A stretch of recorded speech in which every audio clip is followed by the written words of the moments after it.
des exilés fiscaux après l'ouverture de 50 000 dossiers et 8 milliards d'euros de revenus récoltés pour les caisses de l'État. L'annonce a été faite aujourd'hui que la cellule de régularisation va fermer ses portes. De quoi susciter quelques questions, mais voici quelques éléments de réponse avec Sophie Brune et Didier Dahan.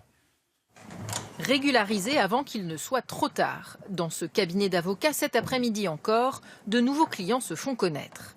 Titulaires de comptes cachés à l'étranger, ils veulent se mettre en conformité avec le fisc. Leur dossier pourrait bientôt rejoindre cette armoire où s'empilent les demandes transmises récemment à Bercy. Là, je dois en avoir 40 à peu près. Ça veut dire qu'il y a des millions d'euros qui sont cachés dans ce placard ? Ah oui, tout à fait. Si on additionne tout, ça sera évidemment plusieurs millions d'euros. Bonjour messieurs. Bonjour. Pendant encore quelques mois, ces dossiers seront traités dans 7 cellules créées en 2013 à Bercy. L'objectif de Bernard Cazeneuve à l'époque, remplir les caisses de l'État, est en partie atteint.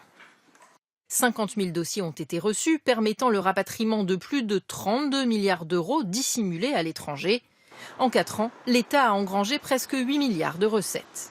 La cellule de régularisation doit fermer à la fin de l'année. D'ici là, les repentis peuvent encore payer leur dû avec une pénalité moindre qu'en cas de contrôle fiscal. On paye l'impôt sur le revenu, l'ISF normal, on paye l'intérêt de retard et en plus on paye une pénalité dite de manquement délibéré. Après le 31 décembre, en cas de contrôle, les fraudeurs devront payer des pénalités beaucoup plus élevées et risquent une condamnation pour fraude fiscale. Bonsoir François Langlais. Alors on ferme ce guichet, mais pour autant la chasse aux exilés fiscaux n'est donc pas terminée ? Loin s'en faut. Si cette cellule ferme, c'est bien sûr tout d'abord parce qu'elle est moins nécessaire aujourd'hui. Évidemment, tous ceux qui devaient ou qui voulaient se régulariser, ils l'ont déjà fait.